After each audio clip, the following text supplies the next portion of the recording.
What's good, people? And I wanted to come on this morning and talk a little bit about what's going on with this Washington Redskins coaching staff. I don't know if it's Jay Gruden who's running this process or if it's Bruce Allen or who it is, but whoever it is keeping it quiet. I mean, hush hush, complete media lockdown. The beat guys have no clue what's going on. They're playing catch up. I mean, just yesterday, the Falcons hired our special teams coordinator, Ben Katwicka, and the team hasn't even announced that he's been released. As far as I was concerned, he was still underneath our staff in our building, so to speak. And not too long after that information came out, a Washington Times reporter came out and said something to the lines of he had been allowed to speak with the Falcons. I'm not certain, first of all, how that's productive to do that, but at the same time, I'm not certain how they're able to keep that from being leaked out. In my opinion, that means they must have fired all the leakers, or something has gone in a full circle over there to keep the news of your special teams coordinator being shown the door, from creeping out into the public. And I had heard a couple days ago that Torian Gray had been fired.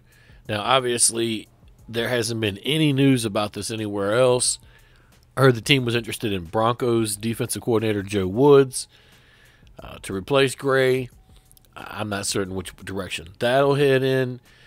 I know Doug Williams and certain members of the team staff met with Todd Bowles, who then a day or two later took the defensive coordinator job in Tampa Bay. There's a list of guys that could be possible defensive coordinators if the Redskins are in fact letting go of all of the coordinators. There's a lot of whisperings going on right now. Perhaps maybe they've gotten rid of the entire staff except for Gruden, and that they're going through one by one and picking a new staff.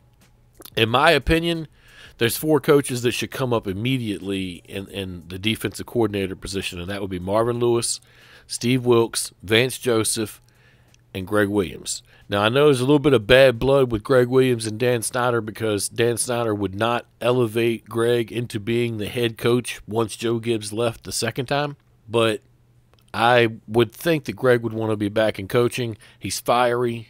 Guys will run through walls for Greg Williams. It's the truth. But going back to what I was saying when I first started the video out, I'm not certain what's happened to this team when it comes to their business processes of hiring and firing individuals and not making it known public. I would think that there's some sort of violation of NFL rule there, that they would have to, make the person available or let other teams know that the person's available so that they can find another job. So that makes me think that they haven't fired the entire staff. I would think that there would be an NFL statute against that, or an NFL rule that would be against something like that. So I don't think that that's happened. But it's really weird to hear that, to see a team not announce anything, especially with Gray supposedly being shown the door.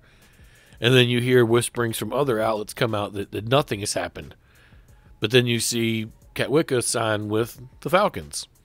And it's just a little awkward, a little weird.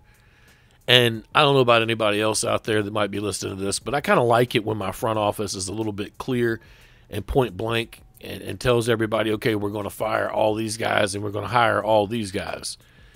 But we've still yet to hear from our GM, which I'm not even certain if we have a GM. And our president of football operations continues to be not seen, even though the entire public is crying for his firing. The hashtag Fire Bruce Allen has become more than just a hashtag. Now it's a complete movement. If you don't believe me, head over to Facebook or not as much Facebook as Twitter, but head over to Twitter and look at a Redskin post and then just fan through the replies on it, okay? And you'll see what I'm talking about. It's not just a hashtag. It's a movement at this point. The Redskins need to acknowledge it, and Bruce Allen, he needs to be, if not anything less than, he needs to be moved away from the football operation. Somebody else needs to be named as the director of football operations. If he stays on as team president, yeah, there's always going to be people questioning what's going on. But at least he won't have his hands on the football side. I know a lot of people say, well, he'll still be in the building, and that could be true. But something needs to happen where this team's a little bit more transparent. This throwing the media wall up is one thing, but being completely, blocking your fans out, this is not the way to do it. But that's all I got this morning, man. I should have the podcast up and ready by tonight. I got to go to work, and I should be back by this afternoon in time to be able to edit it and get it up by tonight. But that's all I got. Hail to the Redskins. Peace.